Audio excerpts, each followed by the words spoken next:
Good afternoon and welcome everyone. My name is Kate Brocker and I'm the Director of the Wellness Institute at the National Epilepsy Foundation. We're so thankful to Dr. Manderscheid and the National Associate County of Behavioral Health and Development Disability Directors for hosting this educational webinar for us today and are pleased that you have joined us. Today's webinar will focus on evidence-based self-management programs in epilepsy, tools for behavioral health providers. All participants will remain muted throughout the presentation portion of this webinar, but we encourage you to type your questions at any time in the chat box. We'll do our best to address these questions at the end of today's webinar. At this time, I'd like to introduce you to our speakers today. Dr. Youst is a professor of neurology at the Geisel School of Medicine at Dartmouth, the Lewis and Ruth Frank Endowed Professor of Neurology at the Geisel School of Medicine at Dartmouth, Vice Chair and Section Chief in the Adult Neurology Department, and Director of the Dartmouth-Hitchcock Epilepsy Center. She received her medical degree in Germany and trained in epilepsy surgery. She was an exchange student at Dartmouth Medical School in 1992. Barbara came to Dartmouth in 1996 for her residency and is on faculty since 2001, and in 2007 assumed leadership of the Dartmouth-Hitchcock Epilepsy Center.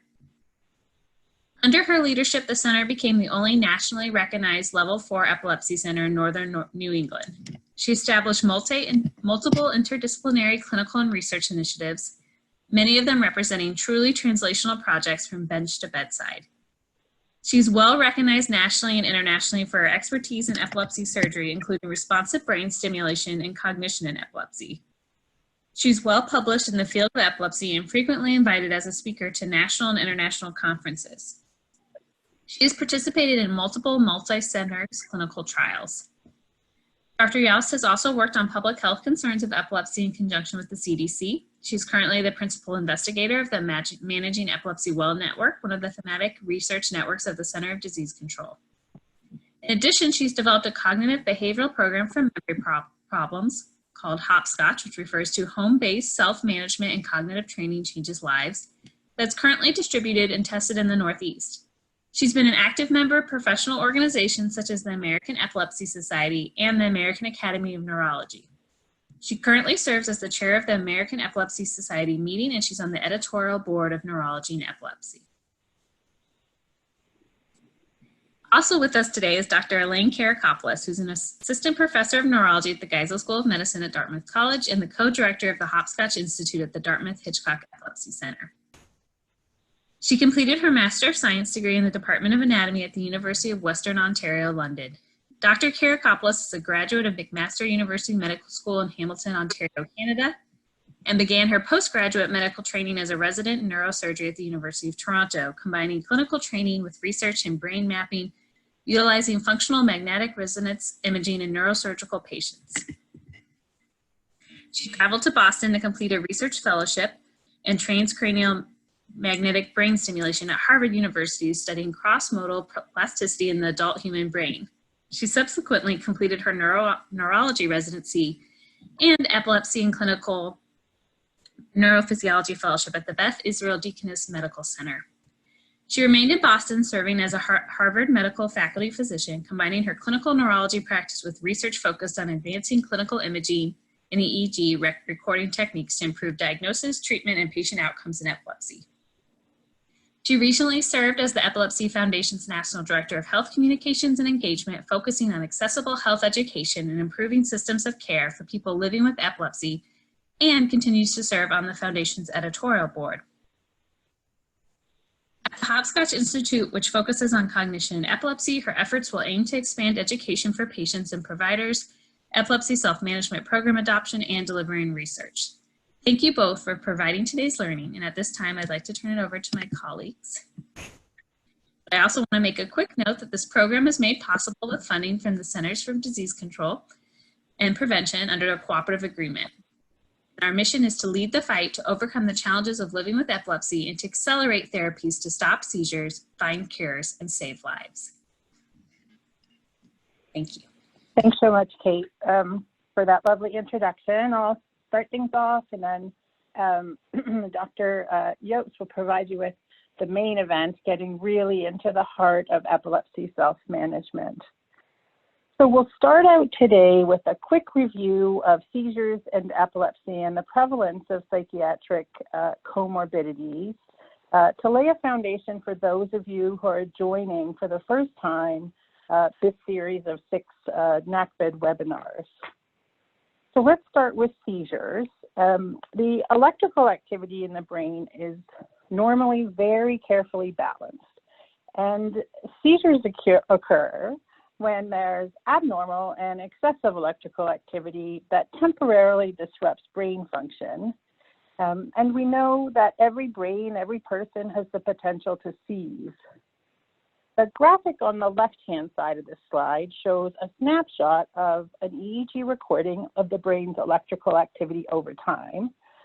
Each of the horizontal lines represent electrical activity occurring over a different part of the brain. And on the far left of the graphic is what relatively normal brain electrical activity can look like. But a quarter of the way in, you see a very sudden and clear change in the pattern of electrical activity, and that's the start of a seizure. Now, we know seizures can wreak havoc on the brain's normal function, and they can cause changes in a person's movements, their speech, their behavior, and even their awareness. Seizures are incredibly common. 1 in 10 people will have a seizure at some point in their lifetime. And seizures can affect different parts of the brain.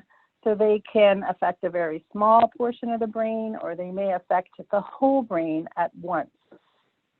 Now, where in the brain they occur and how much of the brain is involved will help to dictate what kinds of symptoms someone will experience during their seizure and what outward signs an observer might recognize.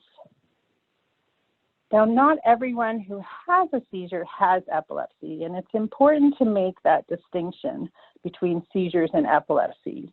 A seizure is an event, and sometimes seizures can be caused by other acute illness or medical conditions, and can even be caused by certain medications. So they don't necessarily reflect a diagnosis of epilepsy.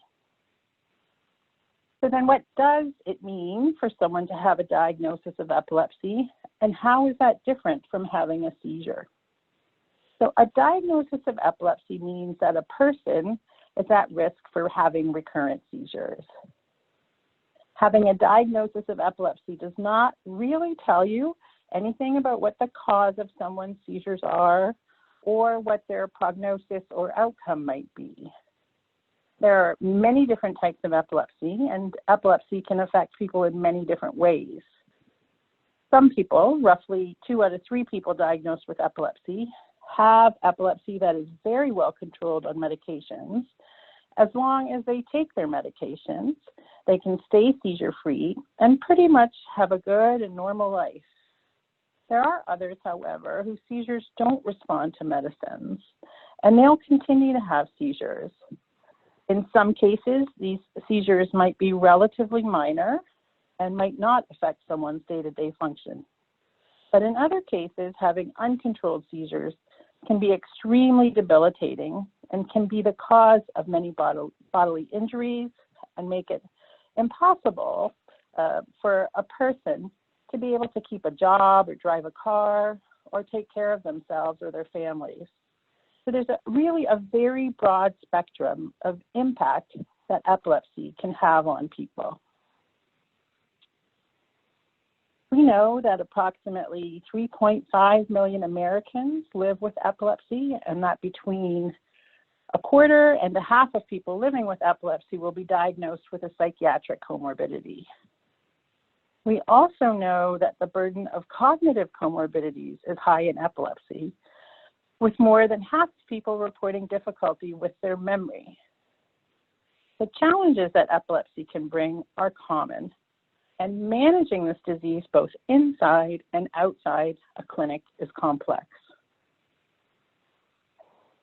Presented here are data from a population-based study done in Canada that compares lifetime prevalence of psychiatric disorders for people with epilepsy to controls. And So this is a population-based study, as I mentioned, so it's representative for what's occurring out in the community, not just in epilepsy centers or clinics. If we summarize generally what is shown here, what you can see is that roughly 1 out of 3 people with epilepsy are also impacted by a psychiatric disorder, which is higher than the rate of 1 in 5 in the general population. And you can also see that mood and anxiety disorders are the most common comorbid psychiatric conditions seen in epilepsy. This chart lists the more common forms of psychiatric comorbidities identified among patients with epilepsy in a number of studies that look at prevalence rates at any point in time. So these are not lifetime rates. There is a consensus among studies, however, that psychopathology occurs more frequently among patients with epilepsy than the general population. And the ranges listed on this slide reflect different methodologies and patient populations that were used for gathering the data reported in the literature. More recently, concern has been raised for the under-recognition and under-treatment of psychiatric comorbidities among patients with epilepsy. And that's partly results from the atypical clinical presentation of these different types of disorders. And in speaking with you today, it highlights the need for clinicians to both screen and have a level of awareness for the comorbidities that exist. We also know that there's a bidirectional relationship which exists between epilepsy and mental illness. And if we look at the case of epilepsy and depression, for example, studies have shown this bidirectionality with patients who have epilepsy having a 5 to 20-fold higher risk of developing depression, and patients with depression having a 2 to 5-fold risk of developing epilepsy. Let's talk a little bit about seizure control and challenges in epilepsy. So we know that people with epilepsy face many challenges once they're diagnosed, and amongst them is seizure control. And these challenges often persist throughout the course of the disease. So things like increased morbidity, mortality, and a decreased quality of life occur more frequently in people living with epilepsy than in the general population, even when seizures are well controlled. So part of living with epilepsy is developing the necessary skills to be able to manage the condition every day through taking medication, avoiding seizure triggers, implementing safety precautions, coping with psychosocial and comorbid conditions that often accompany the diagnosis. Stigma, isolation, financial burden, strain on relationships, restrictions in transportation, obstacles in education and employment, along with the unpredictable nature of epilepsy, can make it difficult for an individual to feel in control of their health and general well-being. And as a result, quality of life may be reduced due to the stress of simply coping with epilepsy. Now, the impact of epilepsy on an individual is often intensified by comorbidities, leading to the need for more complex treatment regimens and contributing to worse outcomes overall. The comorbidities of anxiety, depression, and memory difficulties, which we've mentioned already, can make epilepsy especially challenging for individuals, for their caregivers, for their medical providers to manage, both in the clinical setting and in people's homes and diverse communities as well. Now, we know the management of epilepsy is dynamic, and that concerns for any one person may vary throughout their lifetime, depending on how well their treatment is controlling their disease, how their disease is progressing, the presence of comorbid diseases, and then life circumstances such as school transitions, employment, pregnancy, and old age are factors as well. Now we know that for any chronic disease, there's a lot to consider for any one patient. But if we think about the care providers give and that patients receive in general, there definitely have been some lessons learned.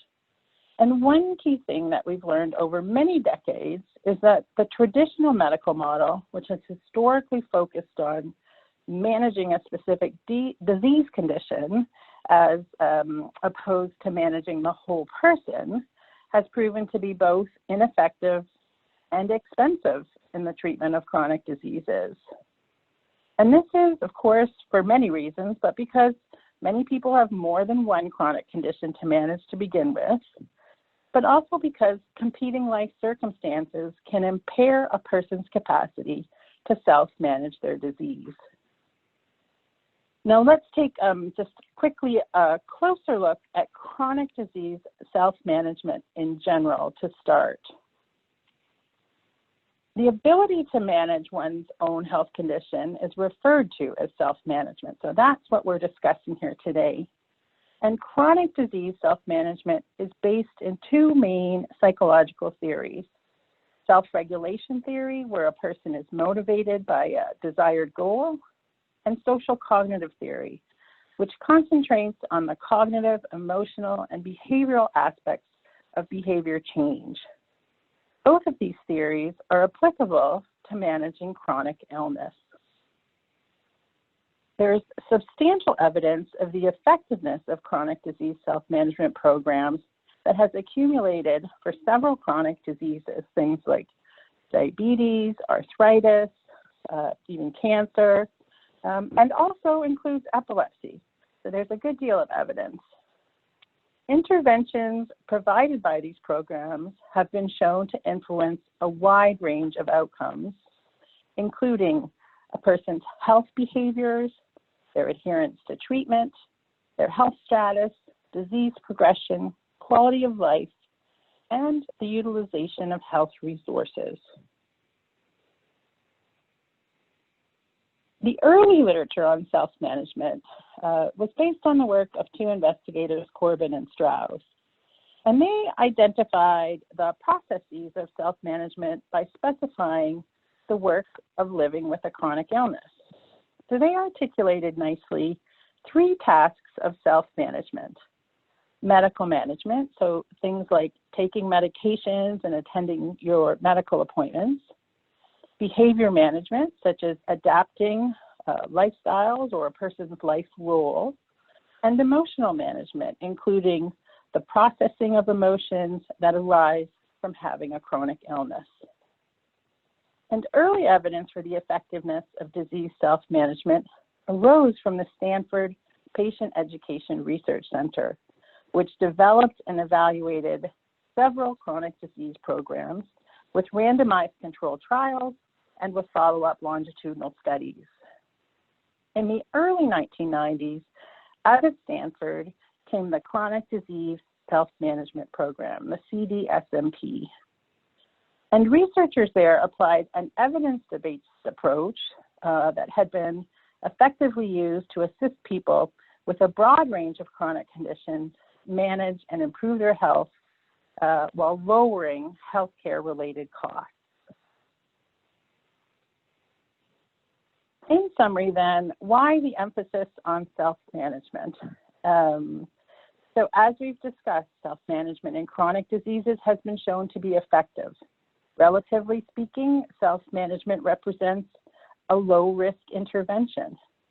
It's an accessible intervention because of the flexibility of delivery that can transcend both geographic and transportation barriers for patients. It also allows for the integration of cognitive behavioral therapy, problem-solving therapy, and mindfulness, which are really important to consider in any chronic disease where comorbid mental illness is a factor.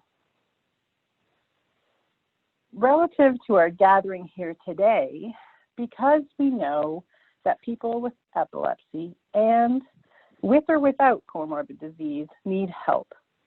So whether you're a clinician or a family member or a friend, the bold reality of the need for help is ever present. Research has demonstrated that amongst people living with epilepsy, irrespective of age, education, or number of years that they've been impacted by the disease, people have a poor understanding of their epilepsy. And the absence of regular, standardized patient education about epilepsy is a widespread problem. And with that, I'm going to turn the webinar over to Dr. Jobst, who'll share with you what she and many others are doing to tackle these needs in epilepsy. She'll share with you how you can play a role in bringing to your patients in your clinical behavioral health setting an opportunity to improve their knowledge, quality of life, and health outcomes. So Dr. Jobst, I'll turn things over to you. Okay, thank you, Elaine. This was an outstanding overview about the need for self-management in patients with epilepsy. And I'm now going to talk and inform you a little bit about epilepsy self-management and the work we have done in this field so far to move that forward. Next slide. So what are the goals of self-management in epilepsy?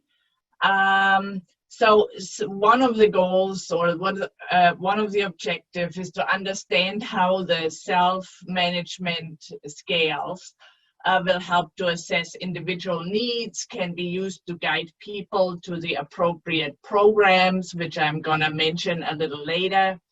Also, what work we have done so far with the Managing Epilepsy Network and the studies that were done with these programs. Also, I'm going to talk a little bit what are referral considerations for new programs, and also which of the programs can be adopted and implemented possibly in your situation. Next slide. So broadly speaking, if we talk about epilepsy self-management, we understand that this is the sum of the total steps that need to be taken by or used by a person to control their seizures and manage really the adverse effects of a seizure disorder, which Elaine laid out so nicely for you here. Next slide. And the initial work that was done for early self-management with the three main tasks, which is one is medical or behavioral management, which could include like taking medications or avoid triggers of seizures. Also, role management. Epilepsy has a lot of socioeconomic consequences, and how to change behaviors to better deal with epilepsy, as well as emotional management, like coping with fears and anxiety related having to seizures, but also coping with negative comorbidities, often in the mental health realm, such as depression. And the initial work from Lorigan Holman also described 6 needed self-management skills that include problem solving, decision making, utilizing resources, and also establishing a partnership with healthcare providers and your doctors. And also then taking action through setting some goals and have some amount of self-tailoring. Next slide. So in this work, we actually have come up with a scale within the MU network that is a scale that actually measures self-management skills.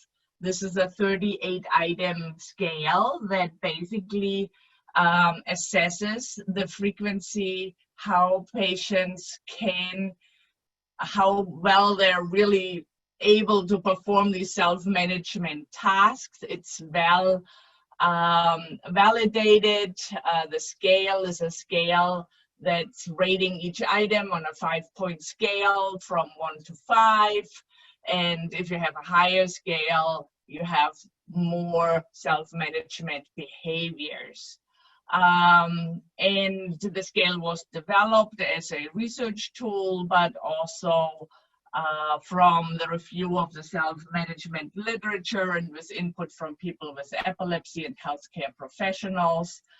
And again, the categories are either medication related, safety related, or general lifestyle management. Next slide. And this here, you see how it was basically validated. Here is the scale in 172 people with epilepsy. In this study, the average age was 22 years of the patients. They had a long history of epilepsy for at least 21 years. They had quite frequent seizures, so 1 in 5 people had at least one weekly seizure. 1 in 4 had less than 1 seizure a year, so it's kind of was a balanced population. Nearly all were taking seizure medications. And so what these people scored higher on is like on self-management behaviors, like managing medications, their seizures, and their safety.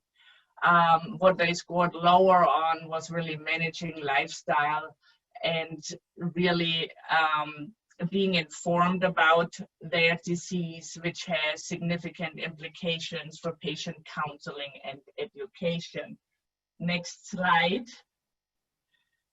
So our work in the Managing Epilepsy Well Network is really geared to address these self-management behaviors, increase the patient's kind of skills to employ these self-management behaviors, and also studies those really rigorously scientifically. So we want to advance the science related to epilepsy self-management by facilitating the research and implementing the research, as well as conducting the research within the network. The network is a CDC-funded network, as well as with community stakeholders like the Epilepsy Foundation or mental health providers, and then broadly disseminate the findings of our research and implement these self-management programs on a greater scale. Next slide. Within this framework, we also developed another kind of the adult epilepsy self-measurement instrument, which is a 65-item scale and is a similar scale as the self-management scale I already talked about. And there we also validated that and used this to measure self-management behaviors. Next slide. So within the new network, we provide national leadership in developing and testing and disseminating these self-management programs, and I'm going to tell you a little bit about them later and what they entail. Also to help use the tools and also train and help people with epilepsy to better manage the disorders and enhance their quality of life. As I said already, it's a thematic research network of the CDC and currently has 5 collaborating centers as well as 3 partnering centers. And we also partner with community organizations like the American Epilepsy Society and the Epilepsy Foundation. Next slide. And here you see where all these centers are. We are all over the US, as you see. So wherever you are, there may be a center somewhere close to you. You could get in contact with to kind of move this work forward. Next slide. So what are epilepsy self-management programs that I mentioned to you? They are programs that are derived from other models of chronic disease management, and as Elaine already spoke about, like from diabetes work or arthritis work. And they basically include a partnership between persons with epilepsy, the provider, and the patient and family support. But it is not really clinical guidance. So it is not like a treatment regimen or like how to treat your seizures. It's really enabling patients to manage their disease. And the strategies are all grounded in proven behavioral science approaches. And we developed these programs. They were rigorously tested with randomized controlled trials, and then we implement them through the Mu Network and its partners. Next slide. And here you see kind of a summary slide of all the self-management programs that we have tested.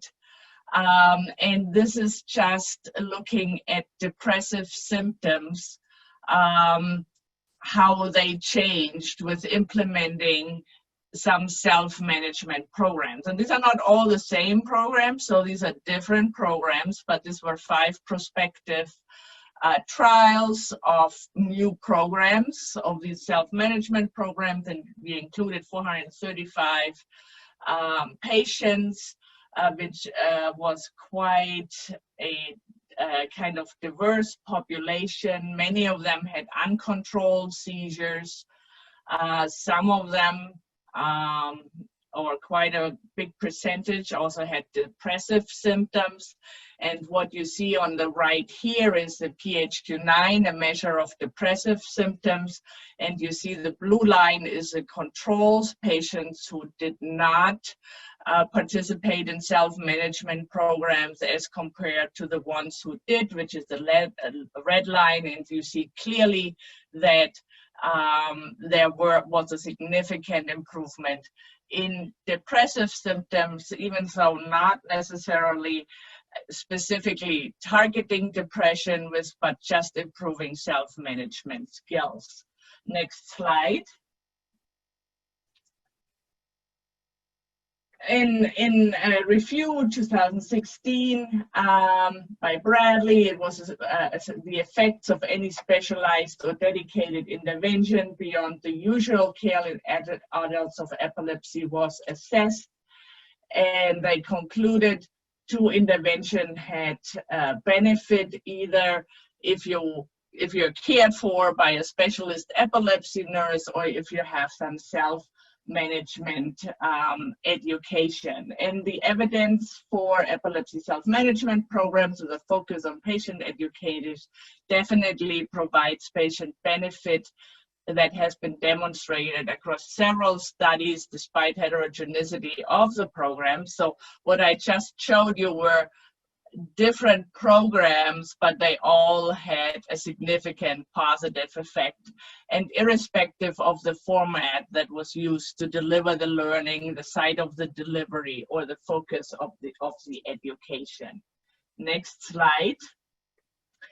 And we don't only see an effect of self-management programs just on the depressive symptoms in this population, we also see other benefits. Actually, you may see a reduction in seizure frequency, which may be due to change in medication behaviors, patients taking their medications more regularly, being more in charge of their medication. Also, you see improved quality of life, general more knowledge about their disease, self-management, self-efficacy, and I already showed you the positive mood. Next slide.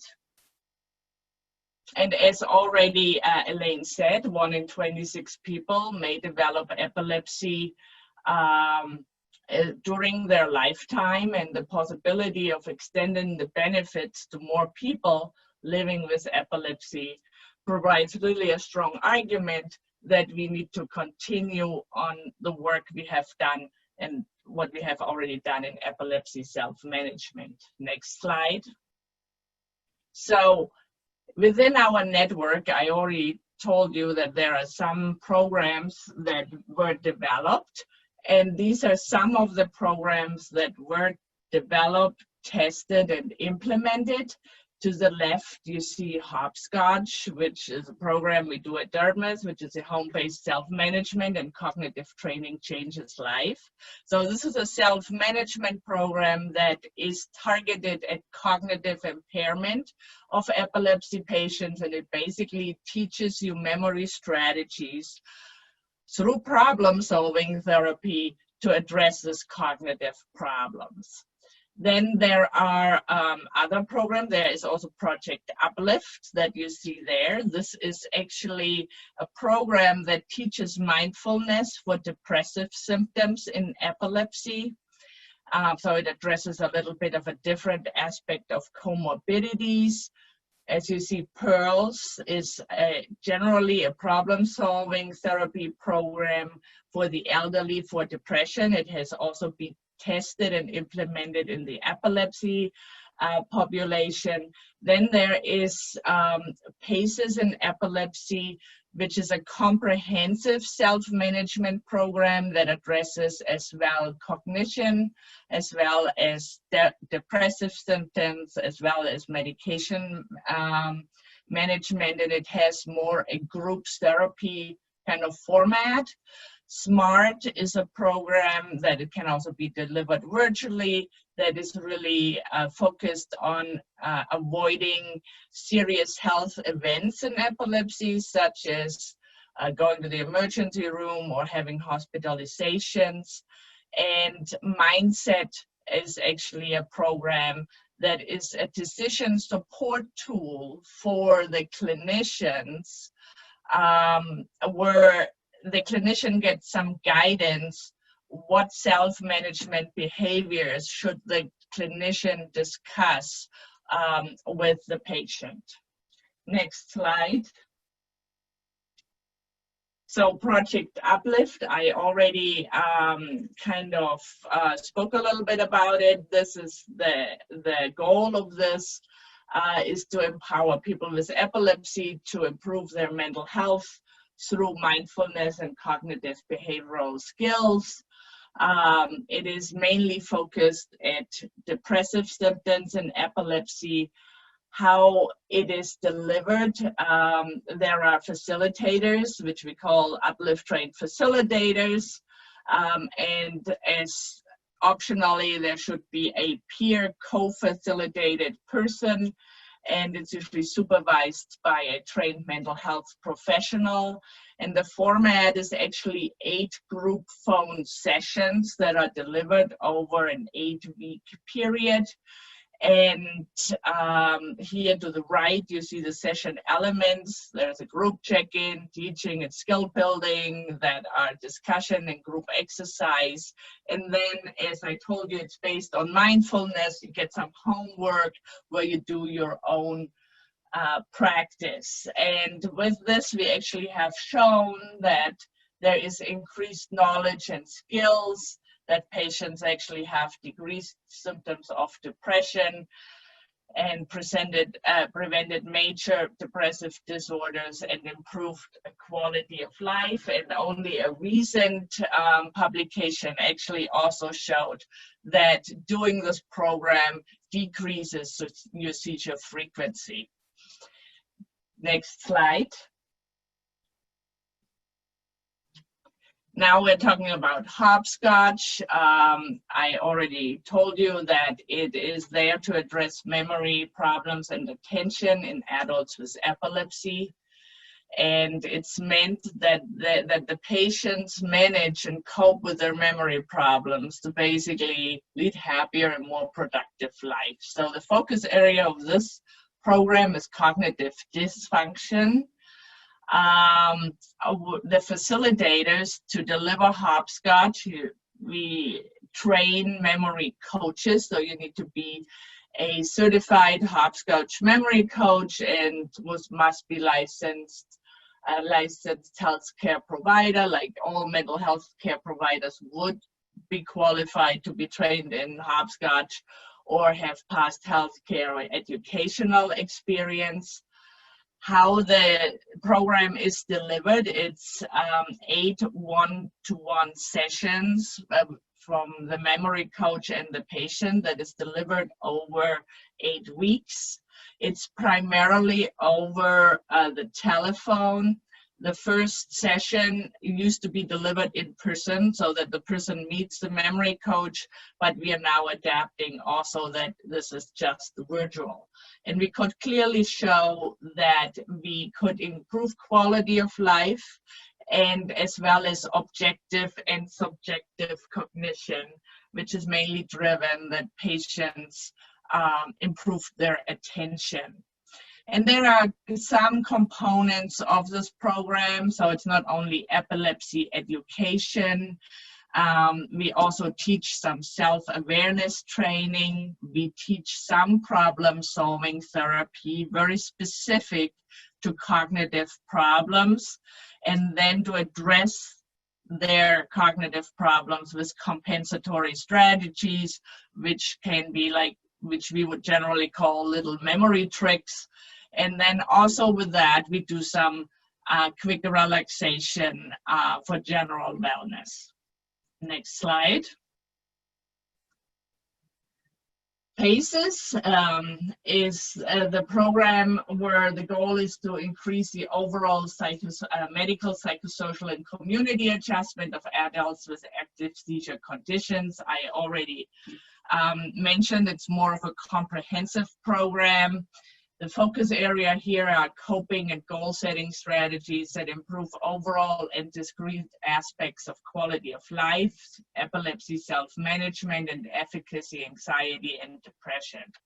The facilitators, so this is the group format. The facilitators are the mental health professional and the peer facilitator with epilepsy. The format is 8 group sessions. It's either in person or by phone. And the randomized controlled trials have shown that it improved quality of life, mood, epilepsy self-efficacy, and epilepsy self-management. And to the right, you see kind of the topics that are addressed in these group sessions, which can be epilepsy and medical issues, and dealing with stress and the blues, basically depression. And then again, the cognitive problems come up again, learning to compensate for cognitive challenges, then how to live in your community, how to manage your own care, and how to effectively communicate about your seizures and epilepsy, and as well as general well-being. Next slide. Then there is the program SMART. This is out of Ohio. So this is a program which is meant to improve the health outcomes in people with epilepsy. And as I also mentioned, it's meant to improve self-management and mood to really reduce the negative health events, which can be seizures, hospitalization, emergency room visits, as well as self-harm attempts or suicide. The facilitators here are trained nurses or peer educators. It's also a group session format. The first session is usually in person, the remainder is delivered online.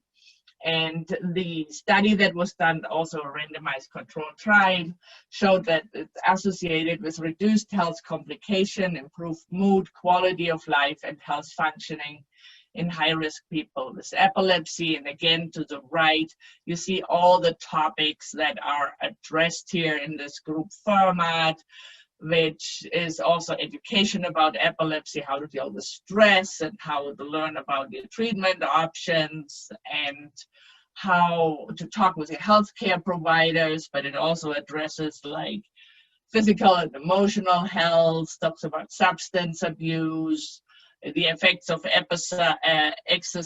So it's a variety of topics that's also addressed there. But it also is focused on goal setting and to use self-management as a lifestyle. Next slide. So how can we connect people to the programs? So you can refer. You kind of saw the map where these programs are delivered. You can also ask through the local Epilepsy Foundation. Also just go to the Managing Epilepsy Network and get Epilepsy Network website to get the information there, how to refer people to these programs. Some are kind of local and you have to look in your state. And also the programs may vary in the target population, delivery methods, and availability. The Epilepsy Foundation is always a good resource to ask about these programs, to get in contact with these programs, and how to also the Epilepsy Foundation has helped greatly to implement some of these programs and even deliver them out of their offices. They also exist not only through the Epilepsy Foundation, but various epilepsy center. And there is a new network program finder that can link participants to programs. And this is the website that you see down there, managingepilepsy.org. So you can refer people to the programs. However, you may also be interested in adopting one of the programs and maybe become trained in the programs to deliver them. They are designed to be adopted by healthcare as well as community organizations to serve the needs of local epilepsy communities. And we have to rely on these partnerships to make them available. And again, go to this website to really know how to adopt those programs. Next slide.